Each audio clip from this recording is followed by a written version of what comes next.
fun. From Wednesday to Thursday, just gonna out for a run. Friday and Saturday, you're always getting drunk.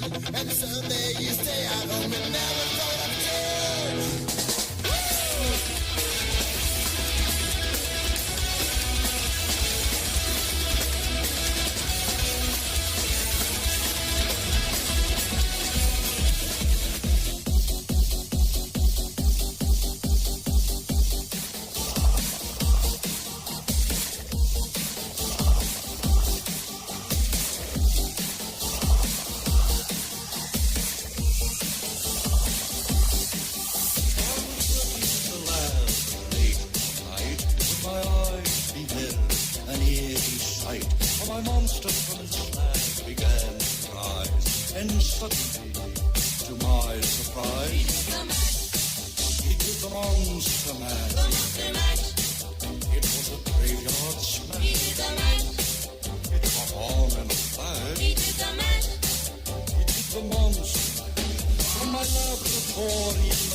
Welcome, my night outers, to the Halloween extravaganza.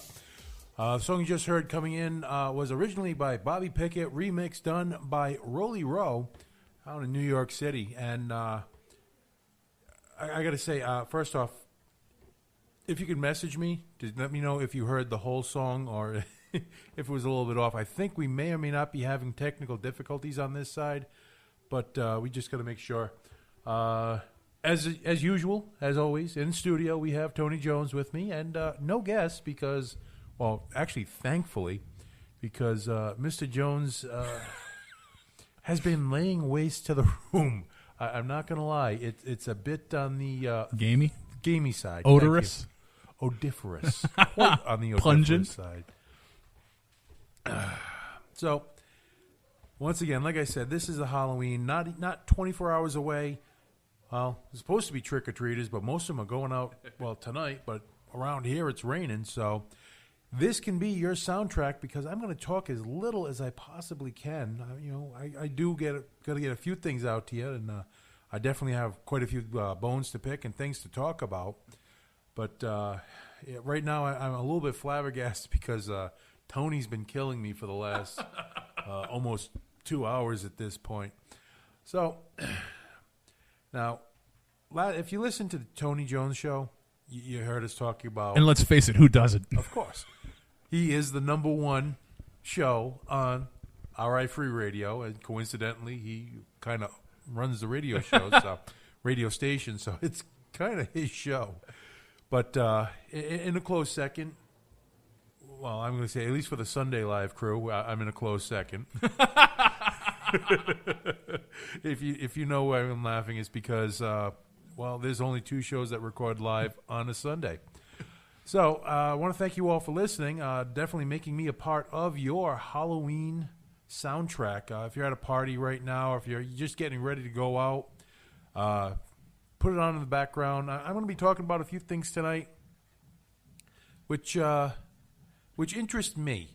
I'm getting out of the whole, well, at least for right now, for tonight, I'm not going to be talking about, what shows are coming up or what's going to transpire in the upcoming weeks, because for me, nothing's going to transpire in the next couple of weeks. I am officially not doing a single gig as of right now until the end of the year. I am going to be at Comic-Con. If you're going to be at the Rhode Island Comic-Con, please definitely stop by. It's not going to be that difficult to find me. I do stand out in a crowd. Also, Mr. Jones will be there with the RI Free Radio Press Pass. We will not have a table this year, which I'm a little upset by. However, it does free me up to buy things, number one. Number two, it's kind of on the expensive side, but they serve alcohol, and I do not have to be, quote-unquote, in the public eye. So you might catch a different side of myself, probably Mr. Jones. And another thing I got to bring up, which Tony just found out recently, he let the news out on his show. Henry Rollins is coming. He's going to be doing a spoken word piece at the Met, I believe, Tony? Yeah, he'll be at the Met this Tuesday, and if you haven't, I can only assume that for most people, myself included, when you hear spoken word, chances are you get a little trepidatious about heading out to a gig like that. But it is really cool and really interesting. I mean, talk about a guy up there talking from years and years of experience of all kind of different stuff, from music to politics to being on the History Channel. I mean, it's just it's an interesting night. If you ever get a chance, look it up on YouTube. He does a little bit on how he got the job in the movie Death to Smoochie. If you haven't seen that movie, go out and watch it. It's a little bit on the dark side. Just a little. That's an understatement. Yeah. However, he plays a person who is just basically over-the-top psychotic over Smoochie. And I'm going to leave it at that because, well, if you haven't seen the movie, you got to go see it. If you have seen the movie, you know exactly what I'm talking about. And you really don't need me to explain this to you. But Henry Rollins, you also are getting a chance to ask him a few questions. Is that correct? Yeah, we're going to be doing a little chat, and I'm not sure yet if it's going to be an audio piece or a blog piece, but we'll have a quick interview. If you need a camera guy and have a camera, I can operate them. And we're also in the midst of processing all the folks that we'll be talking to either prior to Comic-Con or at Comic-Con. So that should be just a very interesting, just the mix of folks that have been offered to us. And I won't lie, some of them I've had to Google and realize, oh, that's a pretty cool interview chance. Even though it's not someone you know off the top of your head, when you do the research, you find out, man, this guy's been in a ton of stuff. Now, am I allowed to use, well, you know what, hell, I'm not even going to ask permission. I'm just going to do it. Later on in the show, we're going to talk a little bit about ass music. And we're not talking about the music Tony has been playing for the last couple of hours. We also have a new flavor at Greenwich Cove Meadery. We're going to be talking about that. I cannot wait to try that. Yeah, I will definitely be there. And trashy horror movies. We're not talking the ones that scare you. We're talking about the ones that get you a little bit on the aroused side. Just a little teaser for you.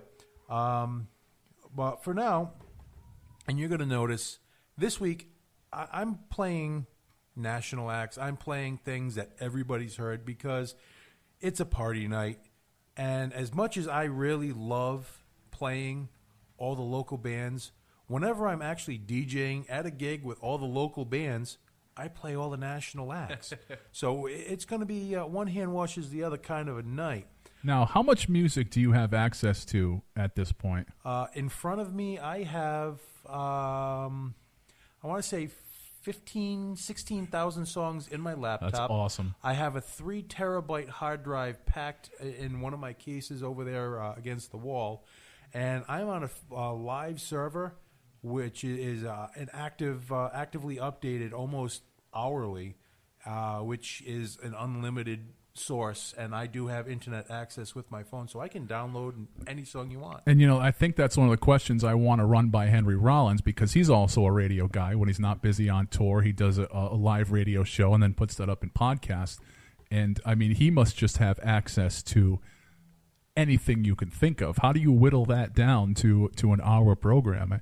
I mean, I go live here at 4 o'clock when I do it live. I get here at 3 to start whittling through music, and I can just imagine having the vast amount of music that you guys have. I'd be pulling my hair out.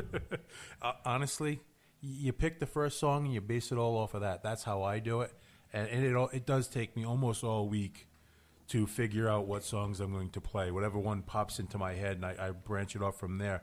But we're going to take a little sidestep here. We're going to play some Marilyn Manson. Oh, man.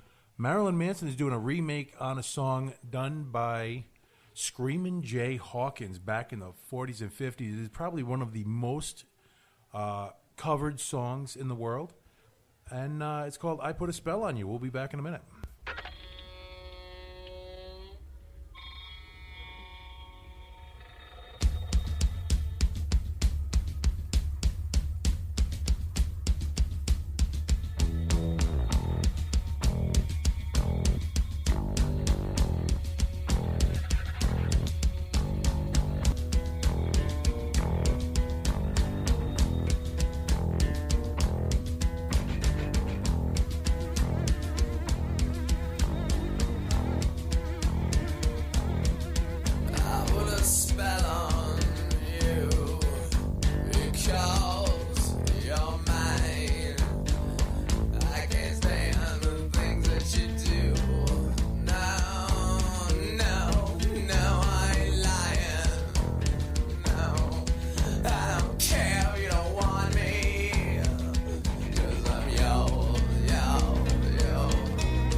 abandoned at death's door.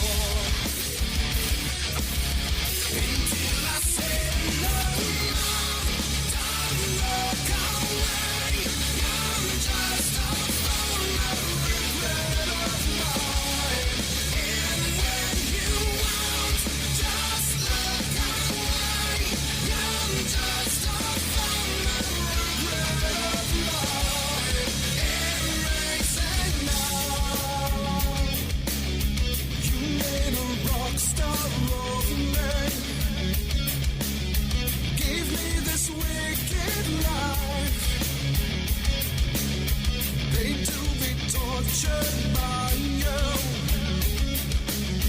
A life I now abhor. And still I say no more. Don't look away. You're just a phone, a regret of mine. And when you won't, just look away. You're just a phone, a regret of mine. Erasing now.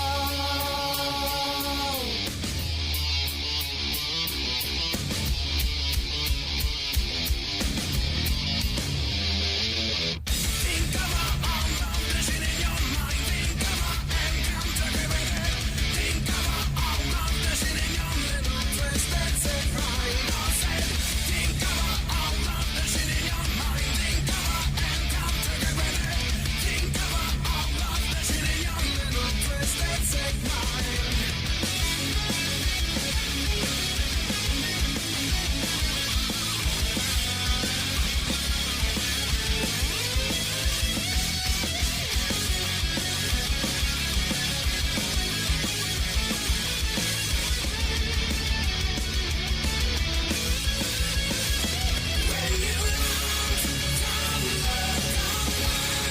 You're just a phone, a regret of mine.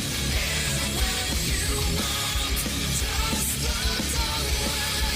You're just a phone, a regret of mine. Erasing now. You made a monster of me. Until I say no more, don't look away. You're just a phone, a regret of mine. Erasing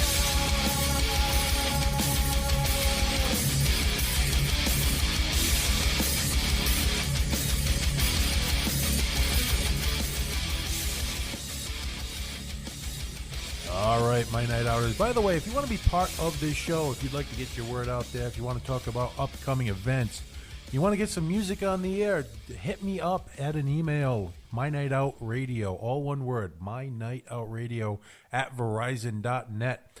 We also have our website, MyNightOutRI.com. Facebook, /MyNightOut, Twitter and Instagram, DJ Psyco Eddie or MyNightOut RI. Now, on and off for the last, at least 2 years now, I've been talking about a place that I've fallen in love with. It's only about a mile down the road from here, and that's the Greenwich Cove Meadery. And, you know, not to toot our own horns or to toot your horn, but we were one of the few first people to talk about Greenwich Cove Media, and they've gone on to do a ton of media since then. Oh, yeah. Actually, August 2016, they were in the Wine and Craft Beverage News. Damn. Yeah, he actually made the cover of Wine and Craft Beverage News August. So now that's a newspaper I could get behind. I'm surprised I don't already have a subscription.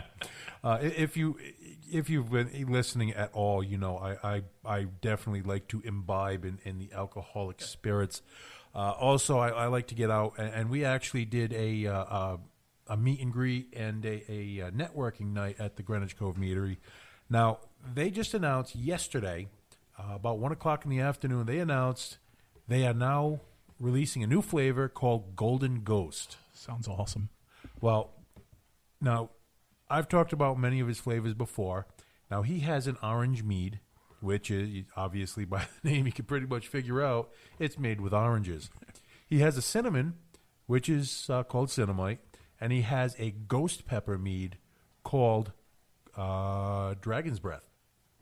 It's really good. It's just a flash of heat. And I was trepidatious on the Dragon's Breath, but it is fantastic. Oh, it is. It's got a quick wallop, and then it just mellows right out, and you just have this nice peppery flavor afterwards.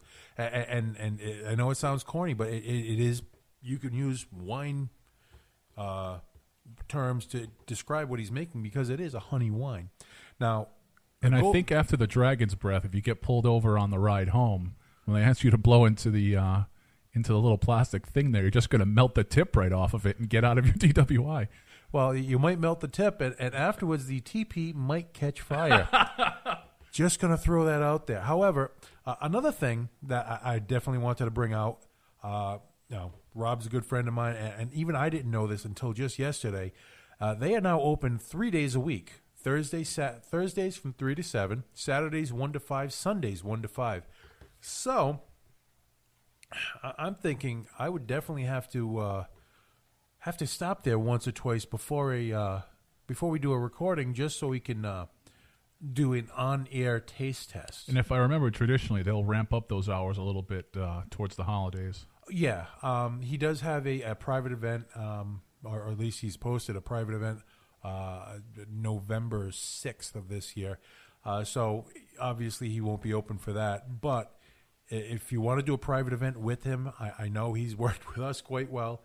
He's really easy to do. Just say, hey, look, Rob, this is what we want.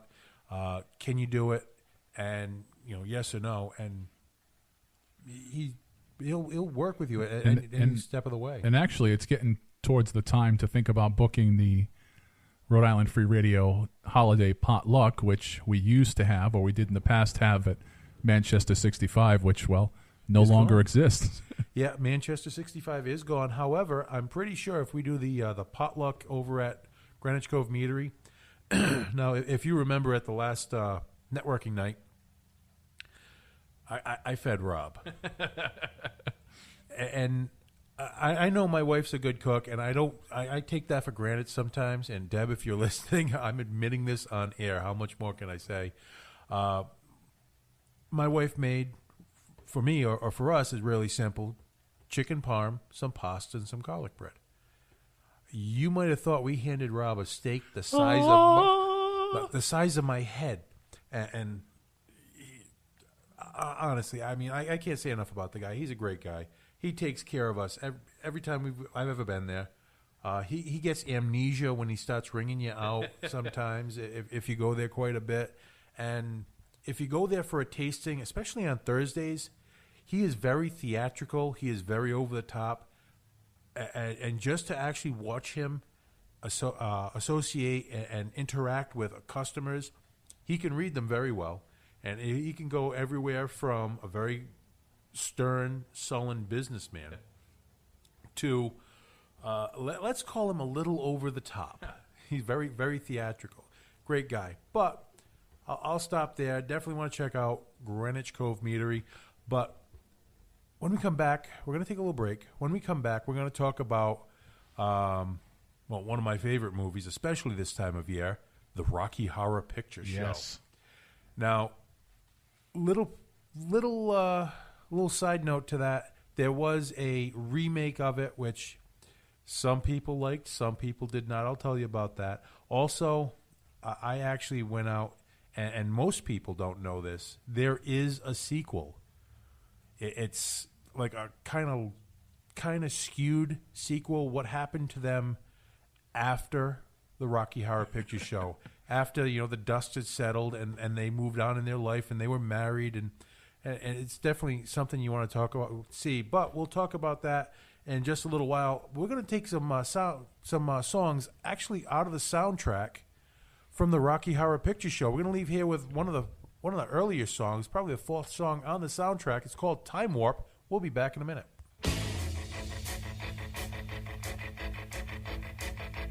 It's astounding.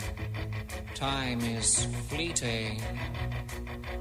Madness takes its toll. But listen closely. Not for very much longer. I've got to keep control.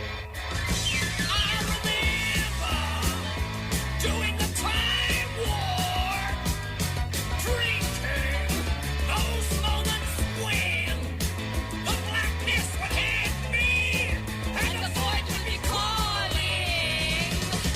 Let's do the time war again. Let's do the time war again. It's just a jump to the left. Then a step to the right. With your hands on your hips. You bring your knees to your tight. There is the velvet crust. It really does it insane. Let's do the time war again. Let's do the time war again. It's so dreamy. Oh, fantasy free me. So you can't see me. No, not at all. In another dimension. With voyeuristic intention. Well secluded. I see all. With a bit of a mind flip, You're into the time slip. and nothing can ever be the same. You're spaced out on sensation.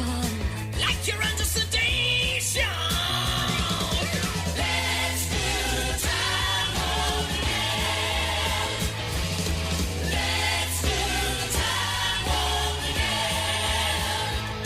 Well, I was walking down the street just to have one thing when a snake in the guy gave me an evil wing. He shook me up, he took me by surprise. He had a pickup truck and the devil's eyes. He stared at me and I felt a change.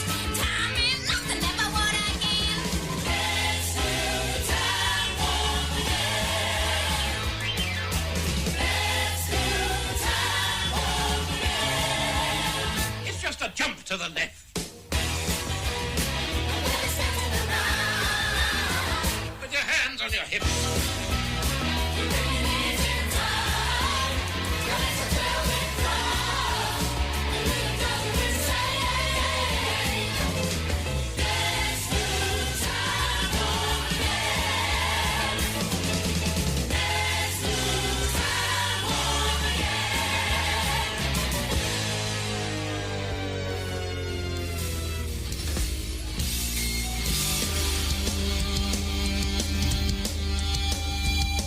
Psyco Eddie was held a day yesterday still, but he told us where we stand. Flash Gordon was there in silver underwear. Claude Rains was the invisible man.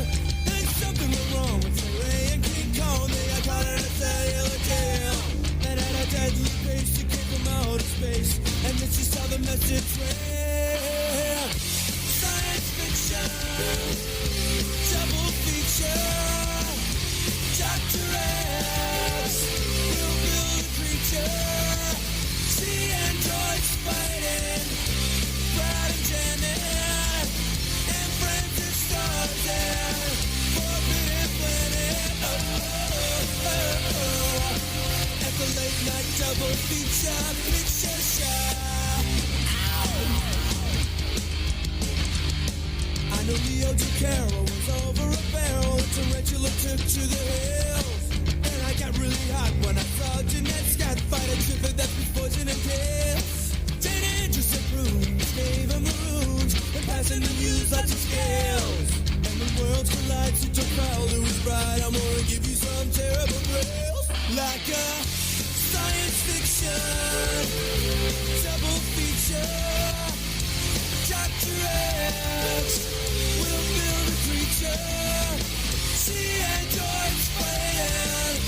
Brad and Janet and Francis Tarzan. Forbidden Planet. At the late night double feature picture show. I wanna go to the late night double feature picture show. By RKL. To the late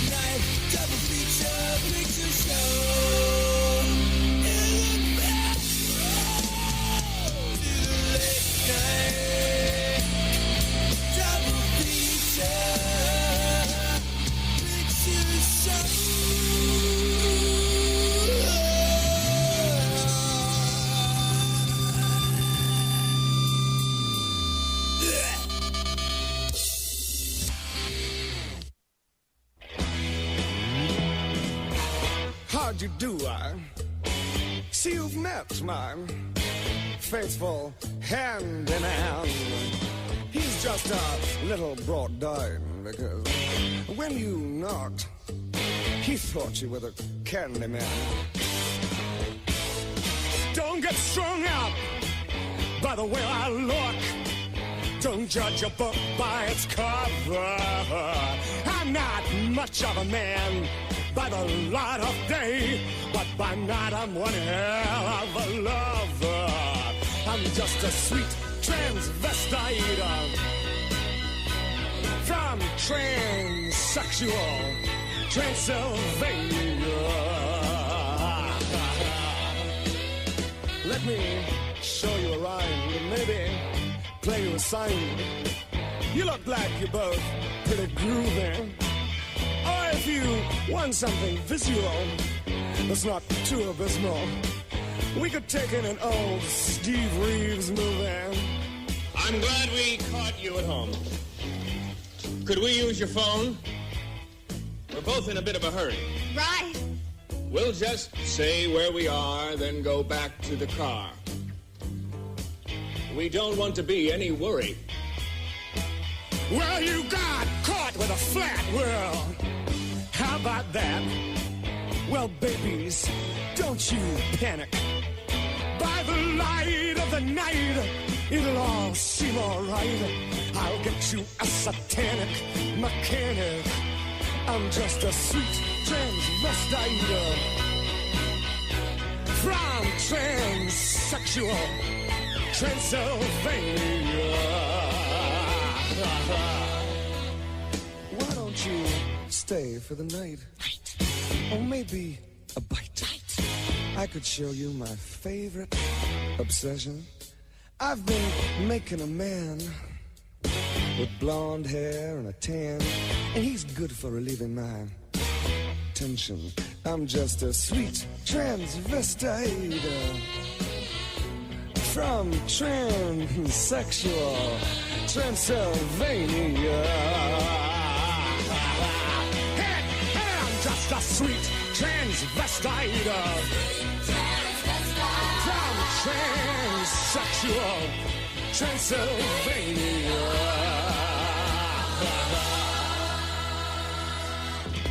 So, come up to the lab and see what's on the slab. I see you shiver with anticipation. But maybe the rain is really to blame. So I'll remove the cause. But not the symptom. All right.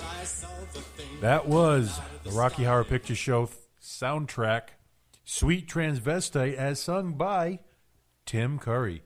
Also before that, we had Me First and the Gimme Gimmes with the Rocky Horror Picture Show theme song.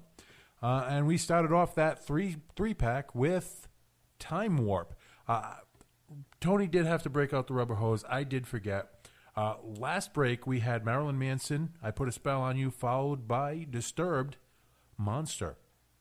Now I'll be docking your paycheck for that mistake. Take a zero out. So, anyways, the other night, I was, let's just call it intoxicated, and we'll leave it at that. I was watching, and I did watch, the full, uncut, unedited, or unre-edited Rocky Horror Picture Show, the original from 1975, which is probably one of my all-time favorite movies. And if any of you have not seen it, get out from the rock you're living under, because it's one of those binding shows. You know, different generations will be there. I mean, I've gone as recently as just a couple months ago, and I saw everyone from people who made me look young, and I'm in my 40s, to 18, 19, 20-year-old kids, actually doing the show. It's amazing. Now, you have to think that movie had such a cult following that one of the local theaters played that movie once a week. Think about that for a second. Once a week, they played it every Saturday night, Actually, And, there were several. I mean, that's crazy when you think about it. When this movie first came out, it wasn't that popular. Right. But theaters were thinking, how can we get the late night crowd that either just recently got kicked out of a nightclub, a bar, or what have you, or they're looking for something to do and they're just sitting at the bar not doing anything on a Saturday. And I'm not making this up. This has actually been documented in one of the documentaries done about the Rocky Horror Picture Show. And they, this theater in New York City came up with the idea, all right, we're going to pick this real cheesy B movie so we don't have to pay much in the way of royalties, and we're going to play it every single Saturday night. And as time went on, they started getting people who would show up every Saturday, like all good insane people do. They start actually acting out in New York City, in this theater. They are acting out what's going on the screen. And throwing stuff and bringing props. Exactly. I mean, there is a whole list, and you can actually purchase horror bags or Rocky bags as you go into some of them. They have toast, playing cards, they have squirt guns. You get involved with this show as the people who are almost as involved as the people who are actually acting out the movie back in 1973, 74 when they were filming this movie. And it is one of those things that you just, it binds generations. I remember my first time going, I had a girlfriend back in high school. Back in my day, in 19... At least she was in high school. No, I was in high school. She was a senior. I was a junior. She took me there at Meadowbrook in Warwick, Rhode Island. Yeah. And I'll save you the details of what happened during and after the movie. Suffice it to say, it was definitely a coming of age for myself. Squeegee, aisle 1. No. We didn't do anything in the theater. Well, we did. Never mind. But this movie had an impact on me. Of course, being 12 years of Catholic schooling, after 9.5, 10 years, then I see something like this, and transvestites and innuendos about drug use and homosexuality and all this stuff flooding my my virgin brains. And then afterwards, what happened, which I will digress. This was one of those things that just snapped me from the goody two-shoes altar boy that I was, and I actually was an altar boy. Damn. That explains a lot. I kind of felt left out. The priest never molested me. But then we have this, and my whole life changed with this movie, and a lot of other people as well. So fast forward to October 20th, 2016. And I say that date because that is when the Rocky Horror Picture Show, Let's Do the Time Warp Again, aired on TV. Now, I was fortunate enough because cheap, kind of like you, I got rid of all cable, but I do have internet access. So I have one of those internet TV sticks or whatever. And which is all you need. No, it is. I mean, I have yet to even open 90% of the channels and feeds that I have. So as I watched part of it, and then the internet connection wasn't that good, and like I said, I was a little bit under the weather. Celebratory. Yes. So I didn't catch all of it. The parts that I did see, I will admit, I was a little taken back because of the opening credits. From the original Rocky Horror, you had the floating lips that would sing the song and obscenely close up on these lips, where you could see probably what was stuck in the molars of this person, to a vaudeville, burlesque, cabaret type introduction. So I'm actually, it's going to be one of those things where I'm going to have to watch this a couple of times to figure out whether or not I really do like this or not, or if it's just, go with my gut instinct and say, it sucked. Because a lot of people are saying that. A lot of people were pissed.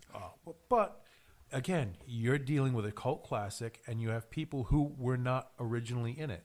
Now, there was a sequel, and I will talk about this really quickly. It was called Shock Treatment. And if you ever go into one of the live acts, they talk about this, and it is one of the most, and unequivocally, I can say this, one of the most horrible movies I have ever seen. I'm hoping I blacked out because I could not follow the storyline worth the crap. Now, of course, this is taking place after Brad and Janet get married.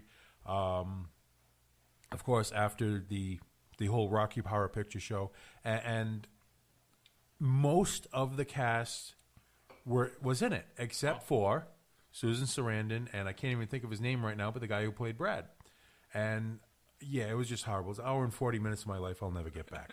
So with that, we're going to go to a break. We're going to listen to some music I picked out. And of course, this is the Halloween extravaganza. So we're going to break out one of the best songs for Halloween I could ever think of. Sheb Woolley, the one-eyed, one-eared, one-eyed, one-horned flying purple people eater. We'll be back in a minute.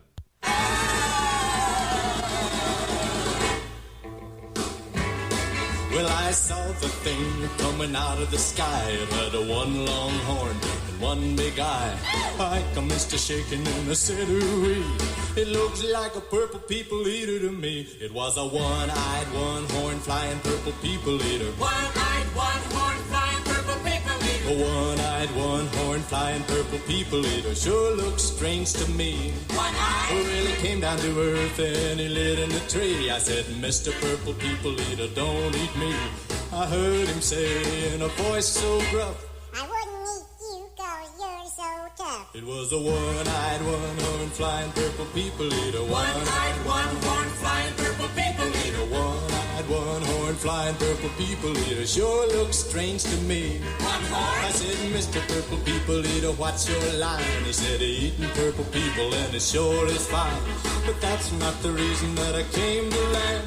I want to get a job in a rock and roll band. Well, bless my soul, rock and roll, flying purple people eater. Pigeon-toed, undergrowth, flying purple people eater. He wears short shorts. Friendly little people eater, what a sight to see.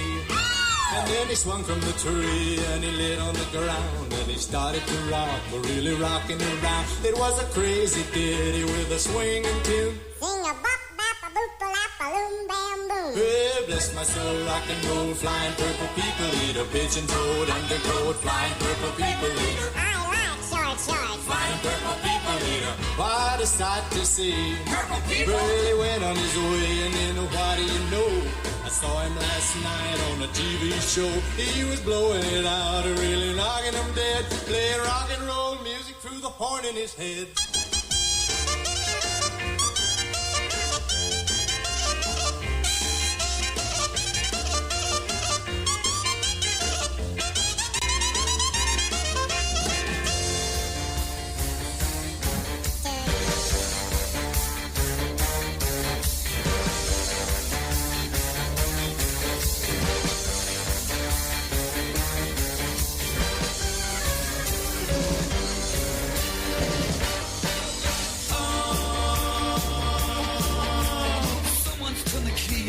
Up the other side. You better run, you better flee, you better go and hide. Ghostly creatures fill the air, the spirits passed away. Watch out now, they're coming back to liven up your day. Here they come to chase you out of town. Radio's waking up and getting down.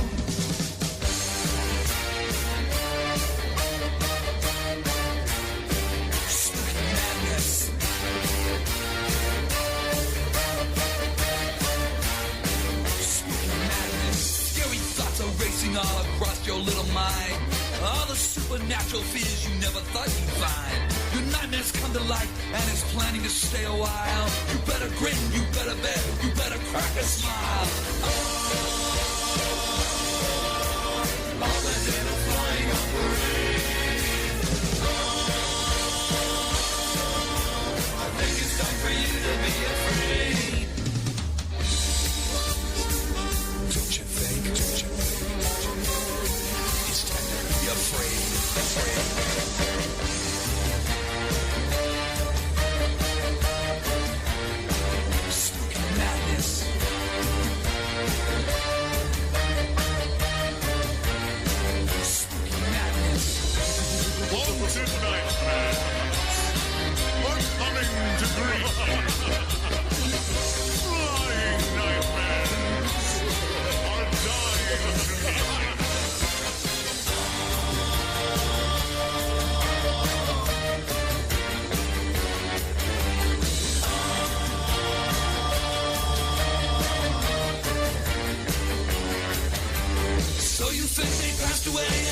could be done. Listen close and look around. There's something you must learn. One thing's guaranteed, and it's the bed will never die. You might find it floating around and shooting across the sky. Don't you panic, stop your crying. One day that might be you flying. But for now, I grab a shoe and come back when that goes next to you. Boo. Spooky madness. Spooky madness. Spooky madness.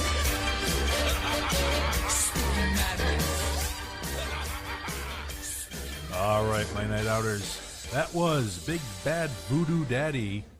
The name of the song is Spooky Madness. Before that, we had the One-Eyed, One-Horned Flying Purple People Eater by Sheb Woolley.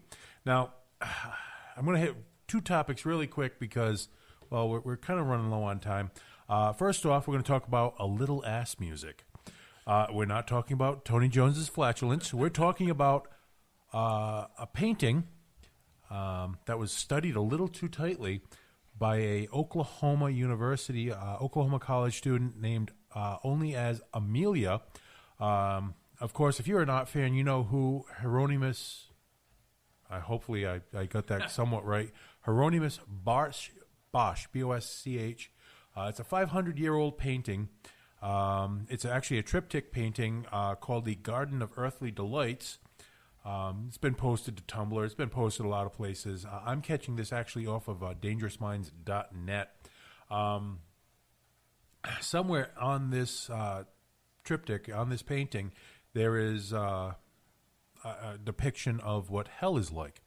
Now, in hell, according to this, according to the article that I'm reading, there is someone who is half covered by what looks to be a lute, and on their buttocks is musical notes, several different bridges. You know, it is not going to win any awards. Someone actually in the university, Oklahoma College, took the time to decipher, write down the musical notes in proper musical form on musical musical notation, and they played it. It's not great. It's okay. However, this is music from hell because this is the hell section of the triptych, and this painting was done around the year 1500. Damn. So literally, ass music from hell that's 500 years old. Something you want to look at. Interesting, yes. Someone has a little too much free time on their hands, definitely. If you're looking to scare the neighborhood kids for Halloween, blast that out of your front door. Well, speaking of scary, we all know that sex sells. And Hollywood loves horror movies that have a lot of sex in it. Or TNA. Exactly. TNA sells these movies. However, there are a few movies out there that really go over the line, and really it's more of a skin flick than it is a horror movie. And someone actually went out of their way to document the 10 least scary movies with a lot of skin in them. Now, I will admit I have seen more than my fair share of these. I will not get into them. However, just, if you're looking for something to do on Halloween night, here are 10 movies to pick from. It was research for the show, right? Exactly. If you're looking for something to watch, in between when the trick-or-treaters show up, here are 10 movies you definitely want to look up on Netflix or YouTube or whatever. The first one, made in 2003, was The Cheerleader Massacre. A straight-to-video film that followed a group of 5 cheerleaders alongside their coach and sexual exploits, and we'll leave it at that. Number 9 is the movie Teeth. Oh, good God. This is from 2007. Basically, this is an all-out assault. Just awful. Yeah, it's just awful. The House of Wax, who has Miss Paris Hilton in it. That was done in 2005. I'm not even going to go into it. If you're following these movies, you really don't care about the story plot. Vampiros Lesbos. This is an old one. This is from 1971. Wow. Jesus Francos. Again, it's a horrible movie. I can't lie, but there's a lot of skin in it, and and there's a lot of very beautiful women in it. My Bloody Valentine in 3D. Or My Bloody Valentine 3D was done in 2009. It was done on the 10th anniversary of, or actually was shown on the 10th anniversary of the Valentine's Day Massacre, which 22 people lost their lives. Of course, that's more than enough reason to have a gory, sexy. Let's get some women half naked. Exactly. What woman wouldn't want to be naked to, death? Of course, the New York Ripper in 1982, Piranha 3D. Oh yeah, that was just absolutely horrible. Yeah. Sorority Row in 2009. You can't make this stuff up. Like Texas Chainsaw 3D, done in 2013. Oh yeah, that's true. Let's see, that was number 2. Number 1, the absolute worst one for horror, best one for half-naked women was Zombie Strippers. Yeah. In 2008. It was so bad, they didn't even put up a picture on the website. That's how bad it was. I'm surprised the very historically accurate Hustler production Caligula didn't make the list. Well, I'm surprised. It's not really a horror movie. Now, the only thing I can really say with Zombie Strippers, Robert Englund was in it. So I'm kind of torn on this one, whether or not it was a good movie that just got bad ratings, or if it was just a really bad movie, had some famous people in it, and it just sucked. Freddie's got to pay his mortgage. Don't we all? However, it's going to run us right out of time, guys. Thank you for listening. We're going to leave here with two songs that really just exemplify, kind of what I play when I'm doing a live show, especially around this time of year. The first one you're going to hear is Rob Zombie, Living Dead Girl. I can't say enough about it. Another one, I got a chance to see this performed live, was Green Jelly. The name of the song was Serial Killer. You just got to love these two songs. I got to say, I thought by the end of that gig at Chad's former nightclub, the Green Jelly gig, I thought that the whole building was going to be ripped down by the end of the night. It was insane. It was an awesome show, and I can't say enough about it. But we're running low on time, so we'll let the music speak for it. We're leaving here Rob Zombie, Living Dead Girl. Thank you for listening, everybody. We'll see you next week. Who is this irresistible creature who has an insatiable love for the dead?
it. Tricks are for kids.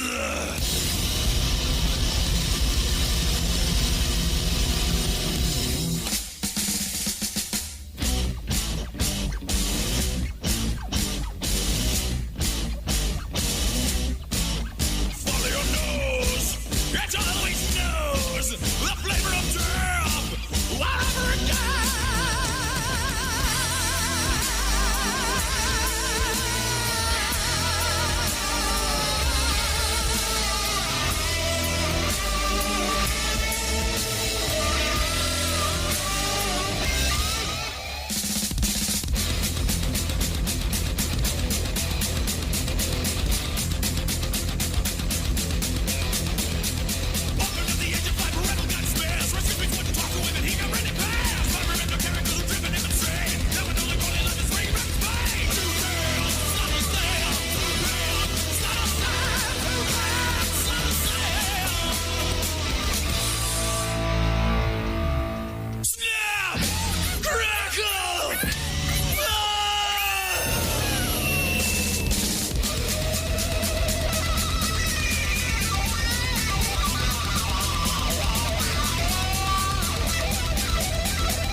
Nutritious breakfast!